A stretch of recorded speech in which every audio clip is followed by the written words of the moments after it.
May huwag ka na mag-picture-picture. Hindi mo na bagay. Grabe. Ano yung salamin mo? Iisa lang. Grabe, nakakaya ka, bes. So, bakit? Ang ganda kayo ng picture ko. Ano sa tingin mo? Pangit? Tsaka kaya, salamin ko kaya to. Tsaka, uso kaya ang ganitong salamin. Isa. Tapos isang walang salamin. Ang ganda kayo. Tsaka maganda din to. So, bakit ako maganda yan? Ang pangit yan. At saka tanggalin mo na nga yan. Kakais ka. Ano? Nakakainis ako.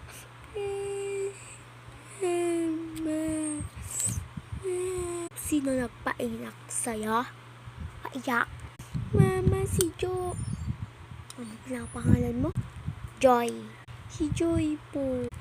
Hay nako, patsyansyain mo na tong anak ko. Ganito talaga.